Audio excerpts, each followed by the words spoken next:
Right, welcome back. So now we are going to be discussing cheap forwards. The first thing we will mention, you can see him right atop of me and Brad's list, is Mr. João Pedro. Absolutely incredible value, looks talismanic for Brighton, and Brighton's attack looks incredible. Yeah, Not much more absolutely. to say in that front, but Both him, yeah, both Cunha, top two for me. They were top two last week, top two this week. It's yep, simple. They're both unbelievable. yep. If you can get either of them in, go ahead and do it. The one talking point we will have, so Wissa, I am more than prepared to die on the Wissa hill. He was unlucky not to bag last week, 0.82 xg, and this season he is averaging around 0.75 xg per 90, which is just crazy numbers.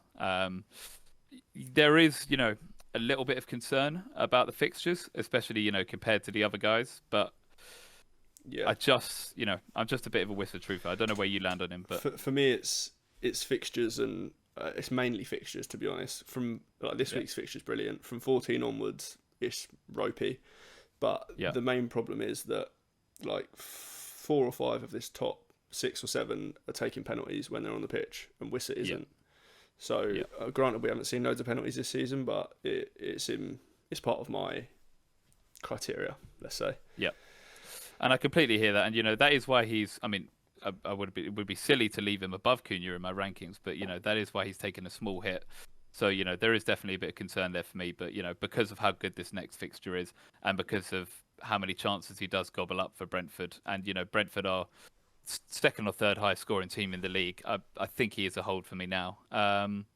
And then, there's just a little bit concern from both of us on Raul and Wood. Raul's just looked a bit out of sorts recently. He's been missing some of the chances which earlier in the season he might have slotted away.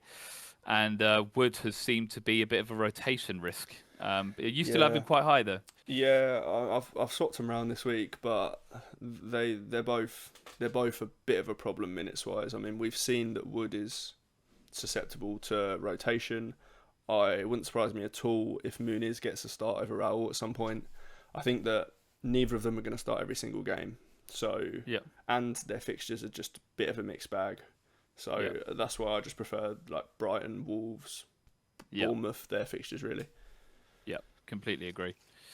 And then premium forwards. So premium forwards, there's not a huge amount of variation in general about premium forwards, just because there's not that many of them. But I think one area that we can discuss a bit. So Jackson. Now I've got Jackson quite high. I know he is, one yellow off a suspension, but I just think that Chelsea attack and those Chelsea fixtures just are too good to pass up. Yeah, And so that is why I've got him quite high. that's fair. I mean, he's actually dropped one in my rankings, but Yeah, that's nothing to do with him. That's more that just that Solanke has gone way up for me. I do like yep, Jack. I've got Jackson in my own team. I think the Chelsea attack is ridiculously good. Him and yep, Palmer in particular, both of yep, them are incredible.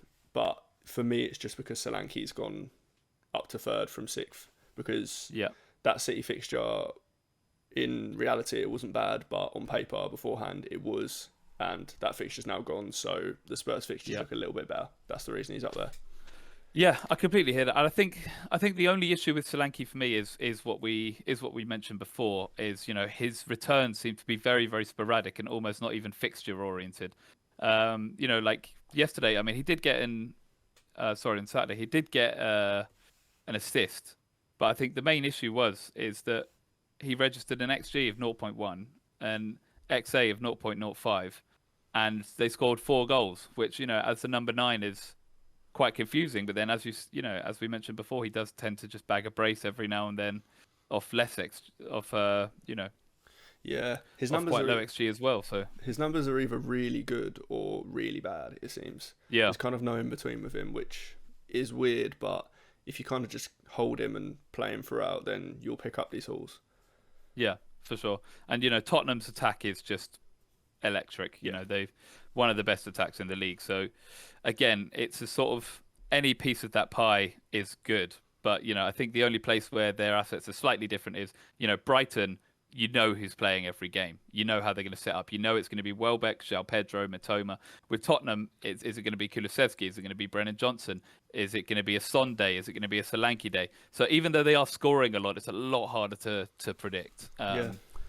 Yeah, But I so do yeah, agree. I mean, yeah. So I mean, yeah. I think that's it for us this week on forwards. So yeah, like I said, if there's anyone you think me and Brad have missed, or any ratings that you would disagree with, please do let us know. Yeah.